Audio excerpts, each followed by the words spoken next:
Bye नाही. स्वानंदी, स्वानंदी, सायल्या तू खरंच आलीयस ना? नाही. आणि तू मला बघूनही पुढे निघून गेलीस. तसं नाही ग. अगं मला ना रोज असं वाटायचं की तू मला भेटायला येशील, मग आपण गप्पा मारू, मज्जा करू. आणि मग तू दिसली नाहीस की मग मला खट्टू वाटायचं. आता पण मगाशी मला हाक ऐकू आली तुझी, पण मला असं वाटलं की मला भास झाला, म्हणून ना मी तुझ्या त्या रोजच्या स्पॉटवर बघतच नाही. मला आठवण येते मग. डोंट वरी स्वानंदी, तू मला बघूनही जर पुढे निघून गेली असतीस ना तरी मला राग नसता आला. हा, ते मला माहितीये. माझी लाडकी बहीण आहेस तू.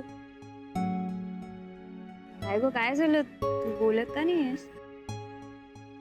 चल ना आपण जरा बाहेर जाऊयात ना. मला ना तुझ्याशी बोलायचंय काहीतरी. काय बोलायचंय? मी तुला सांगते, मला खूप काही सांगायचंय तुला. तू चल ना. ए, घरी सगळं ठीक आहे ना? कशी आहेस ग स्वानंदी तू? घरातल्यांपासून इतकी लांब असतेस तरी घरच्यांची काळजी करतेस. नाहीतर लोक घरात असूनही परक्यासारखी वागतात.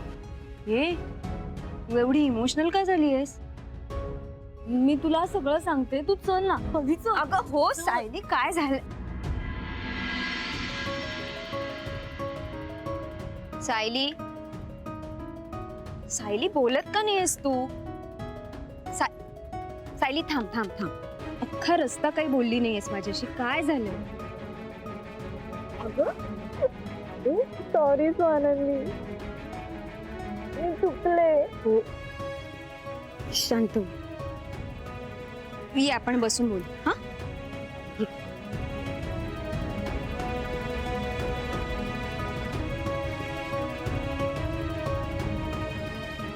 बस.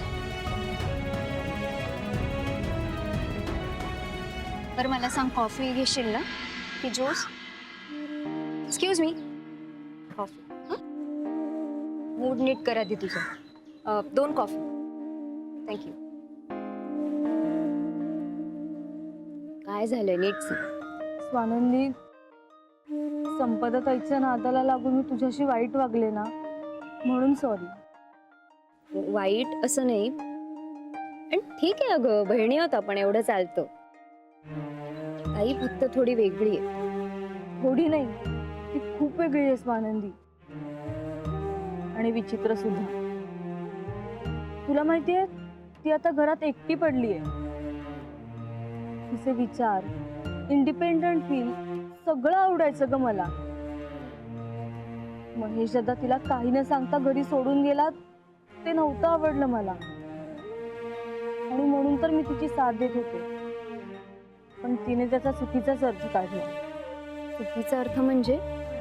म्हणजे तिला असं वाटतं की ती मला मोठ्या मोठ्या रेस्टॉरंट्स मध्ये घेऊन जाते, महागडे गिफ्ट देते, म्हणून मी तिला साथ देते. एक पण तू वाईट वाटून घेऊ नकोस हा. एक ना एक दिवस तिला माणसांची किंमत कळेल. पण तिला माझ्याच बद्दल असं कसं वाटलं ग? स्वानंदी, तुला पण मी अशीच वाटते का ग? नाही अगं सायली, आणि तू काय डोक्यात घालून घेतलंयस? आणि हे बघ, मुळात चूक तुझी नाहीच आहे. ताईने तुला ओळखण्यात चूक केली. पण मी तुझ्याशी तर वाईट वागलीस ना, ही चूक झालीच ना ग माझी. चूक नाही, गैरसमज. आणि आता तो झालाय ना दूर, सो चिल. तुझा मूड नीट कर अगोदर. ए, यांचा फोन आहे, घेऊ प्लीज. हॅलो राणी सरकार, कुठे आहात? मी सायल्या बरोबर गप्पा मारते. अरे बापरे, हे तर मोठं सरप्राईज आहे. हे कसं घडलं? का सरप्राईज? का बहीण आहे माझी. हो, पण तिला आठवतेस का तू? तर संपदाच्या आजूबाजूला गरबा खेळत असते. काय हो, असं नाहीये. आणि तिला आठवण आली म्हणून आली ना ती भेटायला. ओ बर. आणि असं काय बोलणं चाललंय दोघा बहिणींचं? माझी धाकटी बहीण आता मोठी झाली. हो, तिला ना बरं वाईट कळायला लागलंय. ठीक आहे, तुम्ही तुमच्या गप्पा चालू द्या. मी संध्याकाळी भेटतोच तुला घरी. बरं तुम्ही फोन का केला होता? काय नाही ग, तेच आपलं नेहमीच. काय? आपलं नेहमीच. काय ते? I love you. गप्पा जाओ. मला आय लव्ह यू ऐकायचंच नव्हतं, मला गप्प बस ऐकायचं होतं. मला माहिती होतं.